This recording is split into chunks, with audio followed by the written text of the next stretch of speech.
Nega chakaruake cheno machielo kendo mano mar ang'ich welo weche manyien mabende wang'iyo ni weche motimore e pacho ka paw siasa weche mag dongruok kendo ahinya weche mabende timore e gwenge makaluo ka bende kawuono wantiere koda report makende mabende ng'iyo paw siasa mano kaponi Raila Odinga odonjo e komno mano mar AU paw siasa Nyanza kata Kaluo biro chalo nade mano biro e chendo niendi ka bende wantiere gi mamoko modhuro mabende wamiyo pek gin mage. Mimi kwa mpango wangu ni kuanzia tarehe 1 mwezi wa 3 kila Mkenya ambaye ako low level of income anaanza kulipa 300 shillings. Chudo mar okumba manyien mar thieth mano shif biro chakore ayanga tarik 1 dwe mar 3 higani. Gavana machon ma Kakamega Wycliffe Oparanya itudo kod mibadhi mar omenda matara ka EACC dwaro mondo donjne. Kapo nono ni kich ni dong dar ka tesani. An kaka japur ngeje ni mwandu na koro onge. Wakelo ni sigandra wera moro e kaunti ma Kisumu maloso yuto maber kowuok e pith mar kich.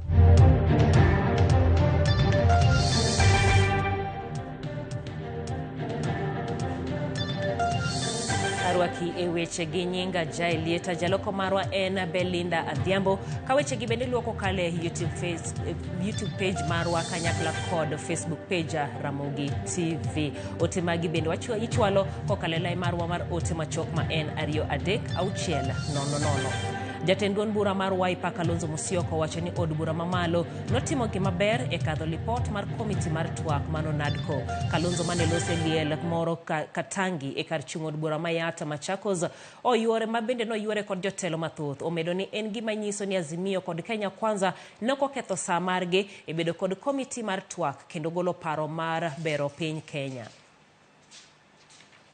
Your grandfather Bethel Tusara akubali hiyo maneno ya huyo. Mnapoenda pale mnaenda DG. We cannot add taxes. What we are trying to do as the government, as the county government of Machakos, we are trying to tighten our rope. Kuokota tu ile kwa suppose kufanya nini? Kuokotewa, but we cannot think of adding taxes to them. Kwa hivyo mimi namwambia Mheshimiwa Rais, ujue kama unataka maneno ikulu huku down, mwaga vitu huku chini, watu wapate, watu watulie. Najua dunia siku hizi, if you are not talking gender, you're actually backward.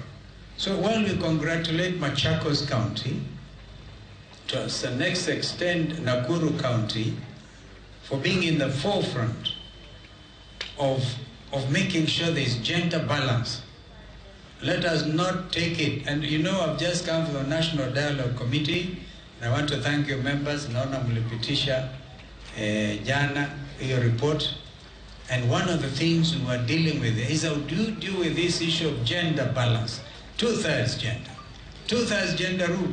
Machakos iliwasaidia, but now, as Bishop has said, don't quote him out of context.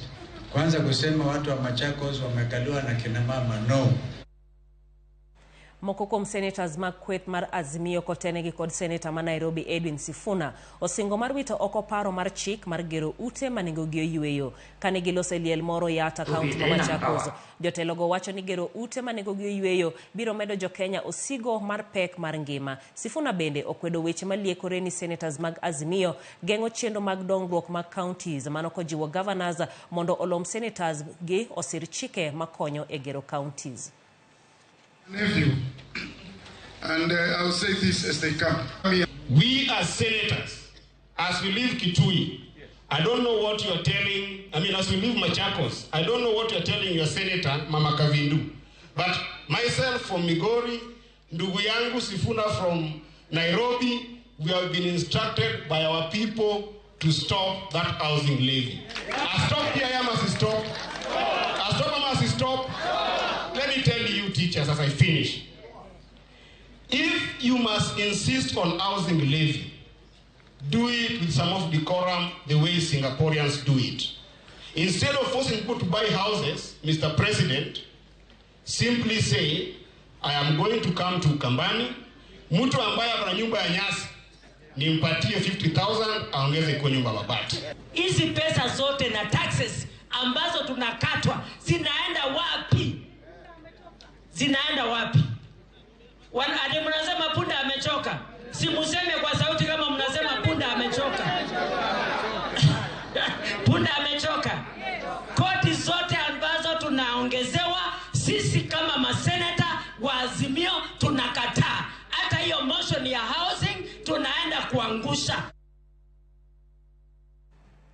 Raila Amolo Odinga esiro mongirore kendo tado mosebedo ka kelo oganda luo kanyakla e wedhe mag siasa kaachiel gi siemo negi yo mano bang' tho mar Jaramogi Oginga Odinga. Kata kamano, Raila nyalo lonyo wuoche makamano kendo rwako machielo ponono noyiere kaka jakom riwruok mar duol mar pinje mag Afrika mano AU dwe mar 2 higa manyien. Koyudo lemo makamano, Raila ok bi yiene yiengore korka kweth siasa mora mora e pacho ka gino mosekelo luoro e kind oganda luo ne ginyalo biro dong' kie e weche mag siasa. Dibeni wuok mar Raila dhi weyo oganda luo kendgi. Bende wuok mare dhi pogo oganda luo koso Raila onego siem jal madhi kawo kare. Jafwamb marwa mar siasa Chris Owino obet piny kendo bilo wach gi jotelo makaluo mar yudo duoko mag penjogi. Chakre higa mar 1994 bang' tho mar Jaramogi Oginga Odinga, oganda luo kowuok nyandwat, milambo, ugwe nyaka podho chieng' osebedo e bwo tado achiel e weche mag siasa, Raila Amolo Odinga. Chia mare, chung' mare motegno e kedo ratiro mag jopiny, telo makare kod demokrasia osemiyo Raila Odinga obedo sulwe mar onagi e weche mag siasa kuom higni 30 mokalo. Chieng' tich 2 tarik 15 dwe mar 2 higani e seche mag midhiambo, Raila ne olando ayanga gombo mare mar lonyo wuor mar siasa mapacho kae kendo rwako wuor manyien mar telo ne pinje 54 mag Afrika kaka jakom duol mar riwruok mar pinje mag Afrika AU Commission. Lendo makamano ne okelo mor, kata kamano penjo bende osewuok kuom oganda jo Kenya to moloyo oganda luo. Kaluwore ni Raila ema osebedo dero machoko oganda luo e weche mag siasa kuom higni 30 mokalo, oganda luo osebedo kod kihondko mathoth ka bende gidhi dong' nyithi kiye mag siasa. Adiera ni kanye?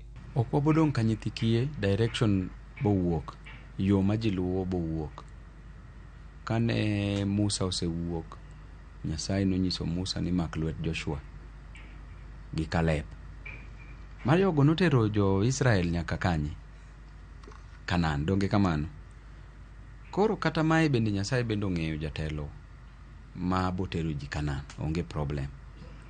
To ka baba pod nitie, ka baba pod amua ni dhi mbele gi siasa, to ene wuonwa pod obodhi adhi mbele gi. Dang' wadong' kich nade to wan gi wajumbe 30 gi wiye, wan gi governors, wan gi senators, en mana ni koro usuri manyoriwa wacha e wi ot kacha ema koro dhi timo tich machielo, to konyiso ni wadong' nono.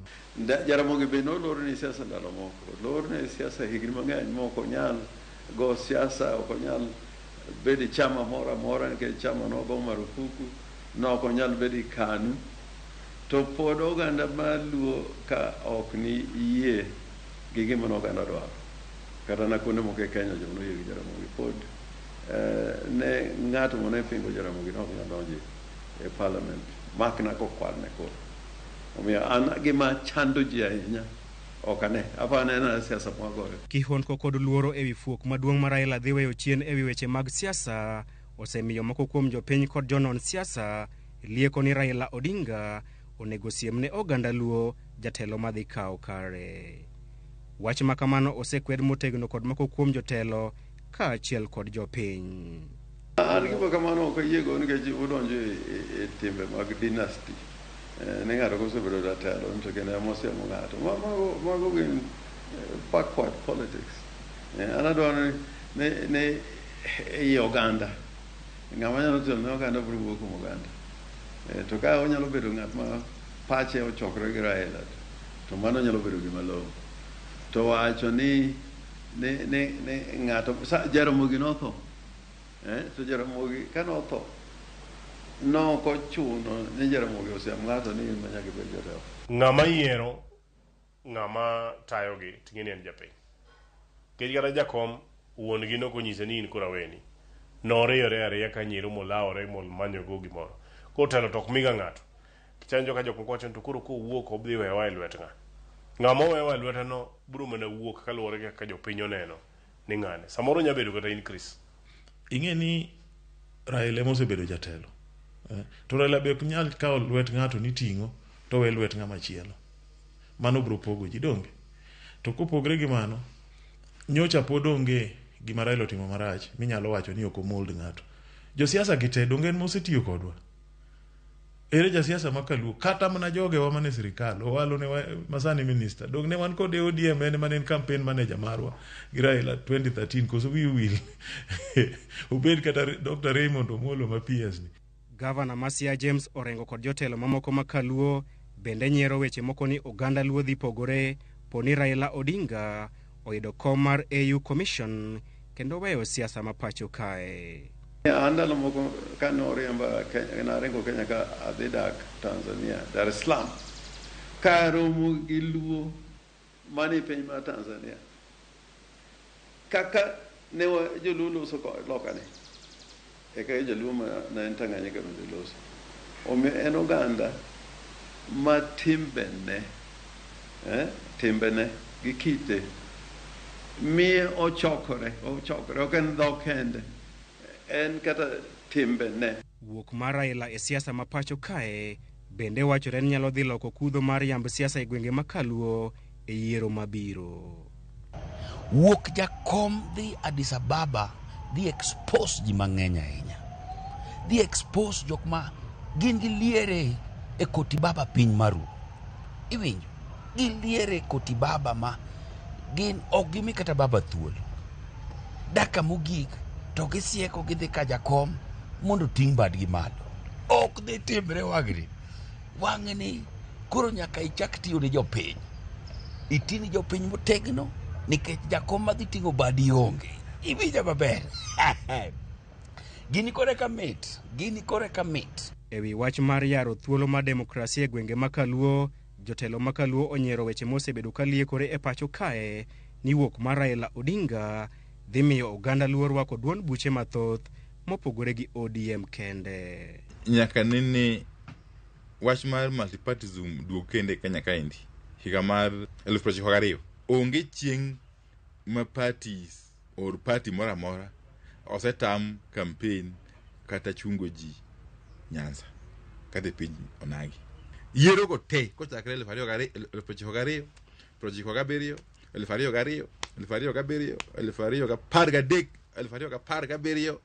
nyaka 2022 mando aini parties mopogore osebedo ka chungo ga ji piny luo e kombe mopogore obed mar MCA, obed mar mbunge, obed mar governor, senator na kadhalika. Gima timore ga en ni bang' chungo ji magi chungo go kaka parties to mbi mar ODM mero giga piny luo nitiere duond buche mang'eny ma kata joluo wegi go moko nitie mabendo chako.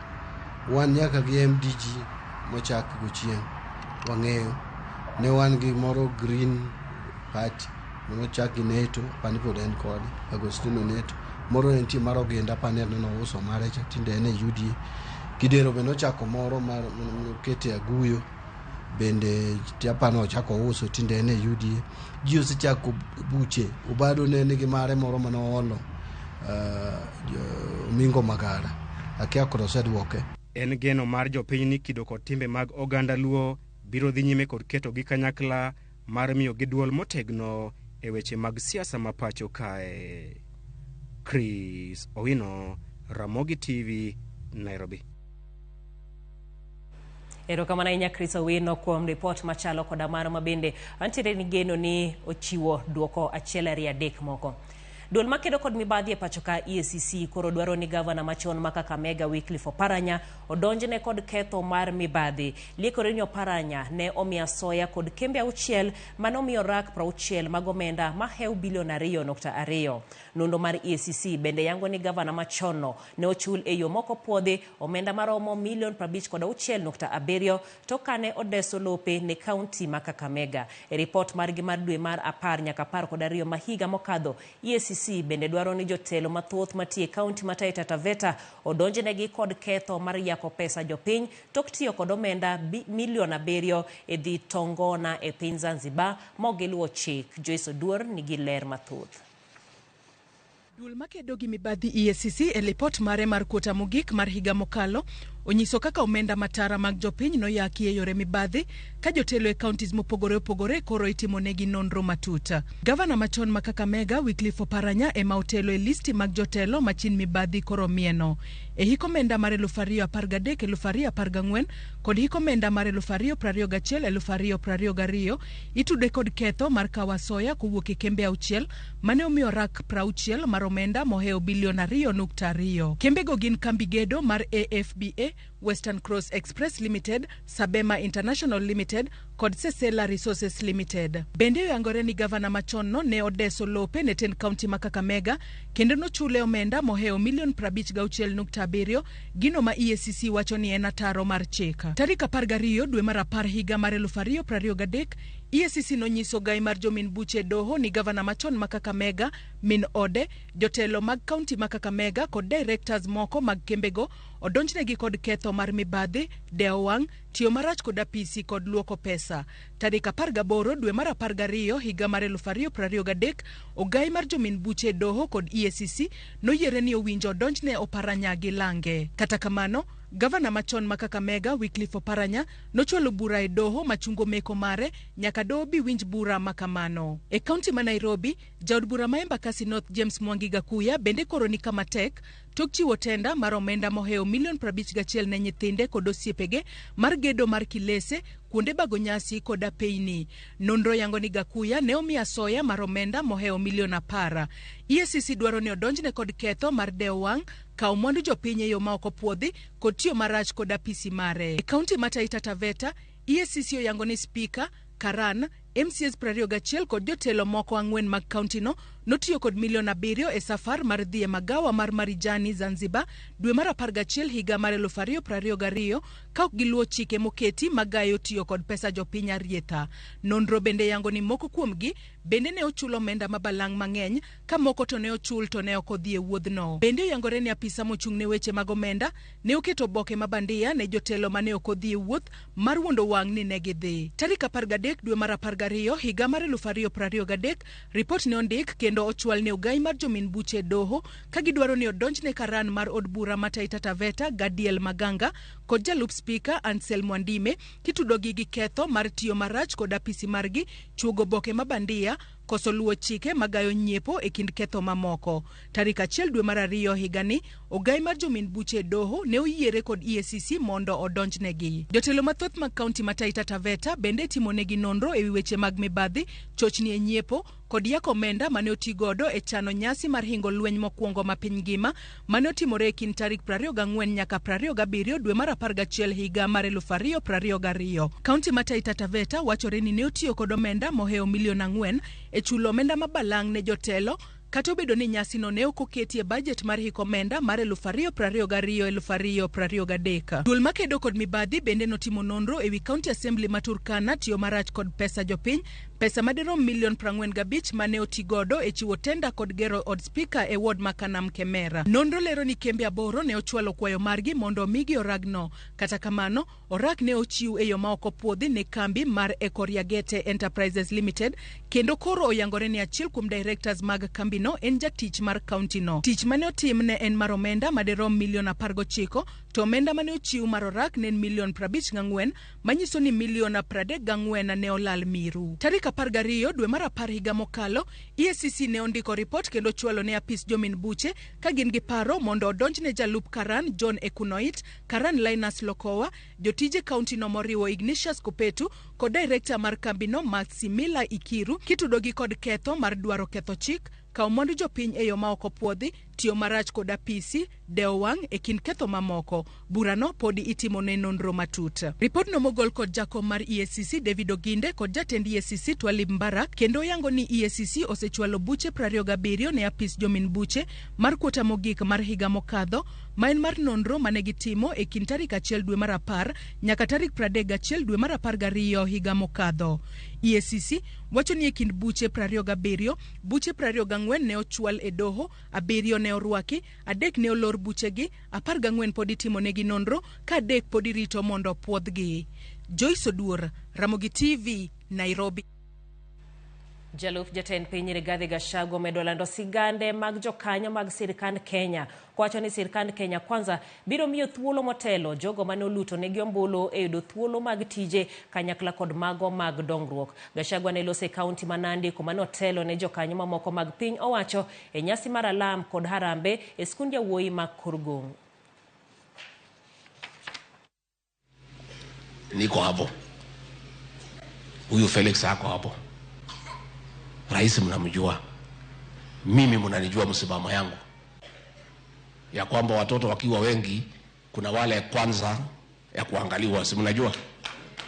Sasa huyu Felix ako pale ndio mwenye kuunganisha mawaya. Mambo yetu tumepanga. Mar thietho yango chenro mar tieko midhiero adek madongo mago iye mohew lwenje mag kit chwech kod ayaki mosebedo wich bar maduong' ne jodak ma Kakamega. Kanolose nyasi mar yango chenro makamano, jatend migawo mar weche thieth Susan Nakumicha oyango ni chudo e bwo okumba manyien mar thieth mano SHIF ibiro chaki tarik 1 dwe mar 3 kojiwo jopiny mondo oneni ochudo mondo giresre e yore mag thieth. Sharon Ong'ao lerono mathoth. En romo mano yuore gi jotelo mopogore kaachiel kod nyamreche mawuok e kaunti ma Bungoma. Wapi bendera. Jatend migawo mochung' weche thieth Susan Nakumicha oyango chenro mar kedo kod midhiero adek moriwo kedo gi iye ma ohiw, medruok mag gamo kute mag ayaki, kaachiel gi tieko lwenje mag kit chwech mosebedo ka kila chiedh nade ne jodak e gwenge mag Bungoma. Scientists watawaambia figures don't lie. Zimeonyesha ukweli ya kwamba huku Western tuko na shida. Haswa hii constituency ya Kandui, Mheshimiwa, please lead from the front. Tupigane na mambo ya HIV. Nakumicha ni medruok mag midhiero adekgi osebedo tama e kaunti ma Bungoma. Kata kamano, opo jotelo e kaunti no kuom bedo para manyime mar kedo gi midhiero go. Na nataka kuwashukuru sana, especially the women reps and the elected women. You have done me proud. From last evening, the discussion has been on these 3 issues. Na hakuna mtu amekosa hata mmoja, wote wako hapa. Is a confirmation, a testament ya kwamba we are all together to fight these 3 issues that we have. Jatend migawo no bende oyango ni chudo e bwo okumba manyien mar thieth mar SHIF biro chakre chieng' tarik 1 mar dwe mar 3 mar higane, kojiwo oganda duto mondo chudi mondo giyud resruok e chenro magi mag thieth. Pale nyuma bima ya afya, yule mtu wa mapato ya chini alikuwa analipa shilingi 500.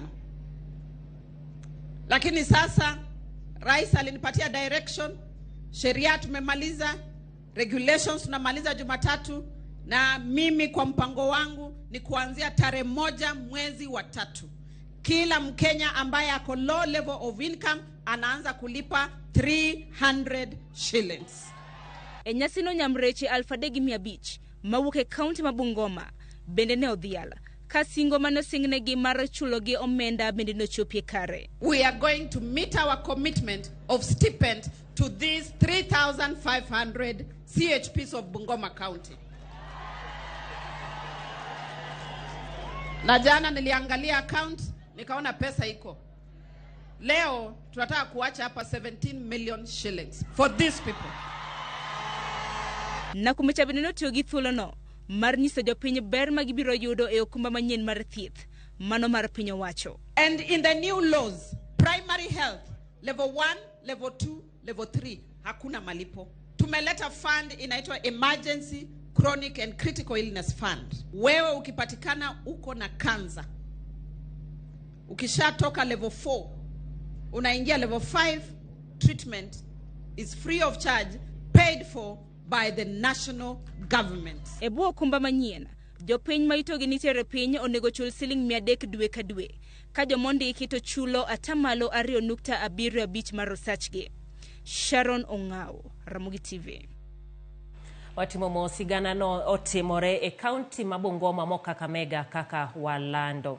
Wadhi nyime ni chenro mag somo koro orochore gwenge ma maundu timenewa e kaunti ma Baringo tok skunde 5 lor kaluwore koda monj ma kinde ka kinde mitimo kod jomaundu. Skunde mag primar Makosile, Ngaratuko, Kibenos, Kagir kod Yatia olor ni kaluwore kod medruok monj ma bendo sekelo tho mar ji 2 moriwo japuonj maduong' mar skund primar ma Kagir. Jonjore mawuok e kar chung'od bura Matiati chieng' tich adek jumani nomonjo gweng' ma Yatia monego jago moro ma jagin 59 gino momiyo jodak makono koro ochako dar. Kolose seche manolimo jogo ma bende nomonje kar thieth maduong' ma Baringo Referral. Jod bura ma Baringo North Joseph Makilap owacho ni monj go koro medore ahinya. Wamekufa sana. Na chana hata kabla hatujafika mwenye aliuawa huyu mwalimu alikuwa mwenye aoni. Kuna mwingine tena aliuawa chana. Hii Baringo yote inataka maombi. Na pia pande ya Elgeyo Marakwet pia watu waliuawa. We want to request the government to can they do a forceful disarmament in Baringo County. Let them do forceful disarmament. Watu waraya wasikuwe na bunduki kwa sababu wanatumia bunduki vibaya. There are now 4 primary schools completely closed in Baringo North. As other children of Kenya are going to school, 4 of our primary schools are closed. And we can name them as Ngaratuko Primary School, Kakir Primary School, Chepkesin Primary School, and partly Yati and Jemoya are not optimally operating. So kwa hivyo walimu wenyewe vile vile wana shida ya kufika huko, na kwa hivyo tunasema kama si leo ni hivi sasa. This is the time that the government needs to come in. Stop everything else. Move to Baringo North. Move to Baringo South. Stamp out the bandits from Tiati. Gin dakika 25 mabeno sekalo toksa achiel mar odhiambe wechegi mago mag ang'ich welo. Iwacho ni Honorable Pio Wandayi nyaka ng'eni josebedo mosebedo ka iting'o badgi waol kendo 2027 iwacho ni ok bichalonegi. Mano Kennedy Okore Owiro mar Awendo County. Ote machiel en kendi iwacho ni an kaka nene Honorable Babu Owino emoromo rwako wuoche mar Raila. Siasa dwaro joma ntiere koda chung' motegno. Mano Fred Osuru kaintiere Dandora Festo. Ramogi TV ana Wycliffe kawuok Ndwara. Raila oromo gi telo mano mar AU. Kabende inyisa kendi ni aneni makare sana usiepe Ramogi TV kantiere Kanyamkago mano Otis Tinga. Erokamano ahinya kuom ote mari. Kabende ote machielo mabende aneno kendi wacho ni mano Ogwanjo. Kineno Ramogi TV maler kantiere Karen Nairobi. Imoso nyaka Udha mano Kanyiro kama modhi yuyo machoka pod waduogo gi mathoth.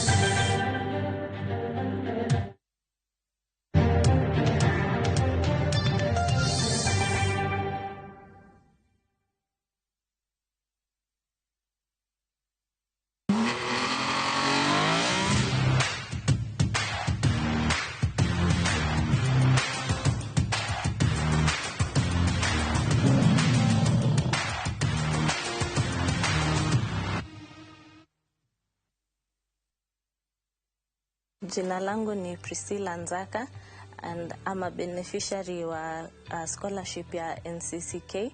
Wamenisaidia nikaweza kusoma through high school kutoka form 1 all the way hadi form 4. Na kwa hilo ninashukuru sana. Ningependa ku-urge my fellow Kenyans wakaweze kujoin katika hii program ili wakaweze kunufaisha wanafunzi wengi ambao hawana ability ya kujilipia school fees, lakini they are bright. Wanaweza kufanya hivi kwa kutext jina elimu to 29888.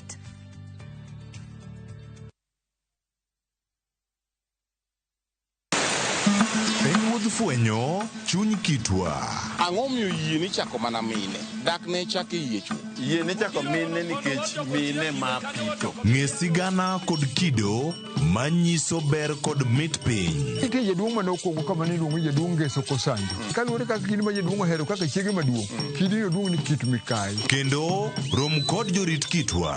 Mondo ne en dero mar jaduong' madhaka mora mora ok dhiye. Piny mamako dhogi. Ka maru biro to maru to e dala. Iyiecho ne tie. Omake amaka kama.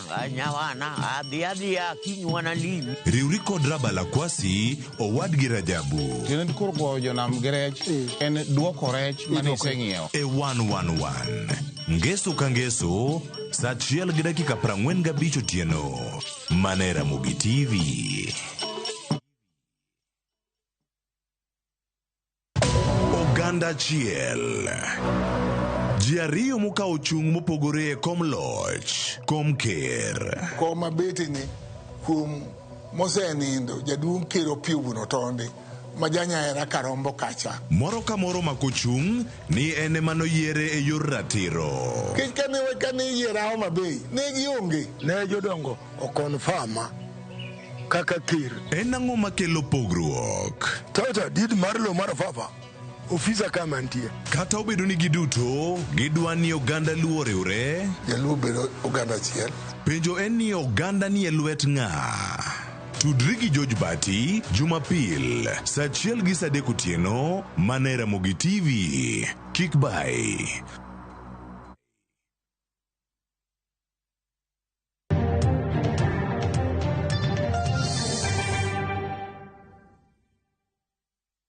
Machiegni kendo chenro mag pur kod pith e kinde machien osebed ka ineno ni en mar jodongo ka jomatindo osebedo ka thegore kode. Kata kamano e higni matin mosekalo kwan rowere madonje chenro mag pur kod pith medore kendo koro giloso thuolo mag tije ok ne gino wuon to nyaka ne rowere mamoko. Ripota marwa ma Kisumu Millicent Adhiambo kelonwa sigand rawera moro ma jahigni 31 ma weche pur kod pith oseloko ngimane moloyo to pith mar kich ma bende osetimo kuom higni 5 bang' kane tije mar andika orumo higni 6 mokalo. E ward ma Southwest Kisumu, e kar chung' od bura ma Kisumu West, e kaunti ma Kisumu, waromo gi Shalton Omolo, rawera ma jahigni 31 ka donjo e puothe kama otime pith mar kich. Omolo donjo mos mondo kik okwiny kich sama orango chal sandugene mopogore mag pidho kich. Bang'e no to leronwa kaka nochako wuodhe mar bedo japur kod pith mag gigo mopogore kaka alode, rech kod kich. Pur achako higano mar 2018 to kana nachako gi pith rech. Achako gi pidho rech nam ka watimo gimiluongo ni cage fish farming. Ai bang'e kanyo nabedo gi gombo kaluwore kaka rech ne en gima ne kawo muda malach to obudhe nam. Koro nadoga paro ni to ang'o madatim mondo mi abed gi yuto mapiyo piyo mondo mi support kata mondo mi akony godo pith mag rech. Ne mana omiyo koro achako pidho kich ni endi masani koro pith kich kar kandi koro ane gi higni 5. To gin gik mage madwarore mondo pith mar kich odhi kare? Environment kata alwora moromo be ni pidhe kich. Mokwongo nyaka wabed gi miluongo ni fair weather kata lwasi makare, nikech kich nigi gik modwaro kaka odwaro nectar, maua, odwaro pi, odwaro pollen. To gi kaka koro kuma wantie iyudo ka en tiplo ma chieng' ok go sanduku ni direct, mamiyo kich bedo gi ich wang' moro monyalo gombo ni mondo kechi. Ok odwar kuma piny liet ahinya, bende ok odwar kuma ng'ich ahinya. Sana kuma koro ng'ich sana to affect. Nitiere bunge mana mopidh yien manyasani ma sani wuok gieki. Bungu ma kamago kwathoro pidhe kich, tiyudo ka gimiluongo ni production kata yuto ni piny. Nikech waonge gi gino miluongo ni natural resources kata gimiluongo ni natural raw material ma kich yudo. Shalton omor kod yuto mawuok e ohande kod pith mar kich. Ka koro pidho rech anyalo kawe dweche 8 mondo agol rech, to kich ka anyalo kawe dweche 5. Ang'o madimona mondo mi amed sanduge mag kich mondo koro gibed mang'eny ma kapo nagolo mo natere chiro ten mono mang'eny ma miya yuto manikare. Wanyalo keyo diriyo. To sanduku ka sanduku kwa keyo en gimoro kilo 9 karach to kilo 8. Chenro mar biyo mor kich owacho ni ok ber ka itime puodho kuma kich nitie. Gimomiyo watimo processing kod production kar kaendi en ni nikech e farm kucho kwase golo mor kich to nikech farm chiegni gi dala koro yudo ka seche ma watimo processing to kich bende luwo morgi ni to gichendo and then kelo bende koka e gweng' nikech ginyalo kayo kata mana ji. Pith mar kich okel yuto kokalo kuom mor kich kende. Omolo lero ni nitie gigo mamoko kaka kwiri mar kich mamiyo gi omenda e ondamo mamalo moloyo kata mor kich. Nitie gik mang'eny ma bende iluongo ni by products kata gik mamoko mawuok kuom kich kopogore gi mo. Wayudo gimiluongo ni royal jelly. Ei kich kaendi wachako yudo gimiluongo ni wax bee kata bee wax. Ei kich pidho kich kar kaendi wachako yudo gimiluongo ni bee venom kata kwiri mar kich. Koro magi duto gigo nigi pesa moloyo kata mana koro mor kich no. Ma yudo ka jopur mamoko manigi lony mamalo mitiyo godo sani gin kendo koro kata mor kich no gidechgo. Waste mawuok ka en gimiluongo ni wax. Wax no kikora ok en waste. Watimo gimiluongo ni value addition kigigo mawuok ka. Wax wachako wachwako, kwasechwake to waloso kode gimiluongo ni wax block. Wax no wauso ni jopur mamoko kata jogo maloso bende beehives kawan bende wauso negi to gikete beehives kaka gigo maluongo kich. Wax no endo inyalo lenye to nitiere gino minyalo chaki riwego. Gimo riwego no nyalo loso gimiluongo ni lip balm. Ka in ng'ama dhoge twa ahinya to wax mowuok kani kimiene dhogi to koro dhok lenya leny. Kendo wax ni endi iloso go msuma. Mana kaka pur kata ohala moro amora, mae bende nigi midhiero mage. Tijni tek. Ng'eni sanduku ni kisenyiewe kaka koro sanduku ni wause siling 5,500. Samoro kikete to kawo muda malach ka kich pok otimo ang'o? Pok odonjo. Sama kich pok odonjo no, sanduku no omako pesani. Kendo no hold pesani pok ochako okonyi. Mor kich manitie nigo janja iye. To koro joma moko bende paro ni wan joka. Maka poni watero negi mor kich, giparo mana ni ene machacha. To wan to adier wagombo ni mondo kane be waduoke ndhadhu manitie, mane nitie chon e mor kich mane wayudo chon. Mor kich mineno wachame chiro kaendi. Atamalo 30 kende ema en mor kich mopuodhi. Atamalo 70 gik ma ji chamo oko ka ok gin mor kich. Ewi mano, Omolo medo ni lokruok futo mar kor lwasi bende gin moko kuom midhiero mahinyo gi mokalo. Lokruok mar kor lwasi donjo sana e ngima kich. Kendo koro mano koro duogo hinyowa kaka jopur mapidho kichni. Mi bedo gi muda malach mondo mike. Namba 2, kich dar dhi kuonde mamoko ma dipo nono ni lwasi berie manyalo miyo gibed gi ngima makiny. Koro kapo nono ni kich ni dong dar ka tesani, an kaka japur ngeje ni mwandu na koro onge. Ojiwo rowere wetene maonge tije mondo odonje weche pur kod pith mondo kelnegi yuto. Tije mag ofis go onego yudie yo kisechako makapaya ni moro midhi godo. Makata kapo nono nine kaw kata mana higni 5 ka ok yude to ok iketho muda mari chien ka. To kata kapo nono ni tich mirito no ne yudi kisechako ma indi bende kik iwe nikech kuma idhieno ok ing'eyo gima nyalo dhi timore kendo nyime. Shelton Omolo en achiel kuom jopith rech mane midhiero mar tho rech e cages ne oweyo kod lal ma wiyo yugno higni 2 mokalo ka en ne owito omenda maromo siling milion 4.6. Oleronwa ni kokalo kuom yuto mane owuok kuom pith mar kich ne ochiero kendo pith rech manyaka sani pod odhigo nyime kata obedo ni luoro to pod gin go ni apaka no nyalo monjogi kendo sa asaya. E wuodh rawera ma Omolo mar pur gi pith. Sani en gi jopur 59 magitiego e bwo kambine mar pur mong'ere ni Elso Farm e gwenge mopogore kaka Siaya, Kisumu, Homa Bay kod Nyamira. Bende osemako lwet ji 4 ma sani ochung' kigin e yore mag pith gi pur. Jogo bende motiego to chule be nitie. Adier, kara lowo en wuon chiemo.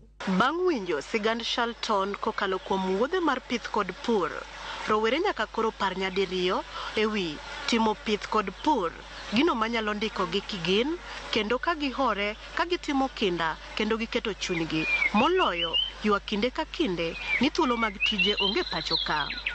Millicent Adhiambo, Ramogi TV, kar chung' od bura ma Kisumu West, Kisumu County.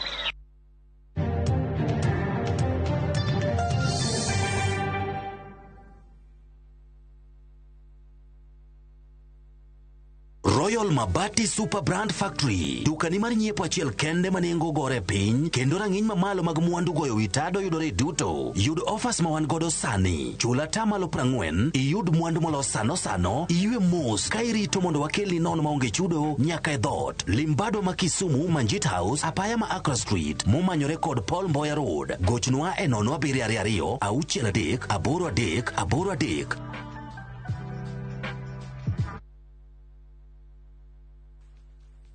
No money? No problem. Travel now, lipa later. Na View Travel. Masai Mara or Amboseli, 3 days from 14,500. Savo, 3 days from 22,000. Mombasa, Odiani, 3 days from 16,500. Malindi or Watamu from 25,500. Dubai, 5 days from $650. India, 6 days from $830. Thailand, 5 days from $1,190. Santorini or Mauritius, 5 days from $1,160. Maldives, 5 days from $1,799. Bali, 5 days from $2,000.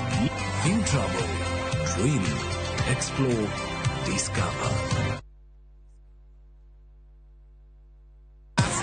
Win big in seconds. Aviatashabiki.com inakupa the biggest multiplier in Kenya. Shinda up to 50,000 times your stake. Yani ukiweka stake ya 100 bob, ndege ipeperuke, unashinda 5 million within seconds. Na ndege pia ikifly away, Shabiki.com inakupatia 5% refund ya stake yako kila siku. Usikubali kulose. Changamkia Aviata on Shabiki.com. Not for persons under the age of 18. Shabik.com is authorized and regulated by BCLB license number 587.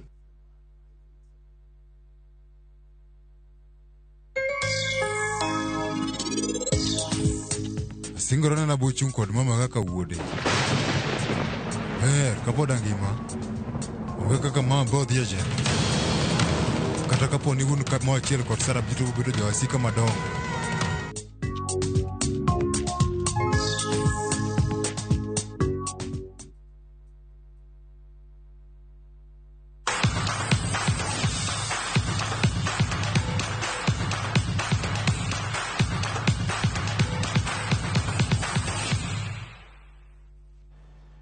Machiegni pau tuke kuma Kelvin Mbugwa mawuok Naivasha County Manakuru kod Pauline Mukabana mawuok Kakamega e joloch mag bonus e Shabiki midweek jackpot. Moro ka moro kuomgi oyudo maloyo siling gana 100. Jirego moro ka moro nolieko kare duoko mag tuke 11 kuom 13 makor juma. Kelvin wacho no biro tiyo gi pesa go e chulo bill mar osiptal ne wuode kachiel gi chako chenro mamoko mag dongruok. Ka Pauline to wacho ni obiro bedo chenro mare mar pith jamni.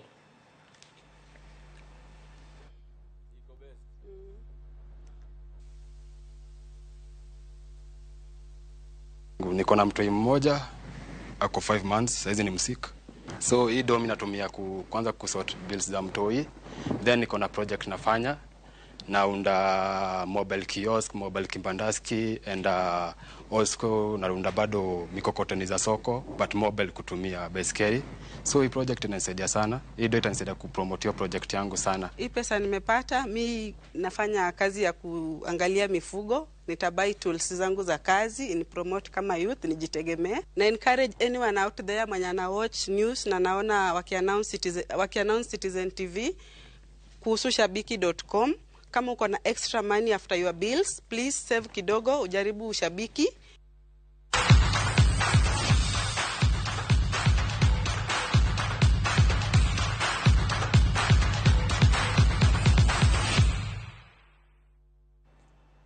Mago mabende nwaye koni wechege mago magangichwelo mana mapio moko kom ote magi jo dundo mtukubwa size ndogo iwacho ni Ramogi moro wa kabisa kintere gija odi beti min lensa Irene Nyakwaro Nduli neno ngichwelo maler kabisa kiwok seme kadero ka ibedo kinyisa nyingi tiwacho ni imor kabisa kod report mano mar japith kicha Bravin Odera mano kawuok Homa Bay Ramogi ler kendo moro wa ijiwo osiepe duto mondo okete mana Ramogi TV kabende ote machelo mabende aneno kendi Caroline kantiere Homa Bay iyudo weche manyien yono iro makare Benado Keyo iwacho ni kaintiere Kadem jal Ramogi TV deno maler kabisa kendo atimo mosne Aloisa Beast mano kuom tho mar nyare obende watimo ni mosa ka weche mathoth pod wabiro yudo mano kochopo weche manyien mago mag sade kotieno mano mar oimore bende para ni kaka watime ngeso ka ngeso wantiere koda cheno marwa mar mene wacho cheno ni obiro wuoyo koda jao hala moro mabende ochako kambine kendo oloso mwandu mopogore warat sechego mano sade kotieno weche manyien mag oimore nyinga Jailieta jaloko marwa osebedo Belinda Adhiambo.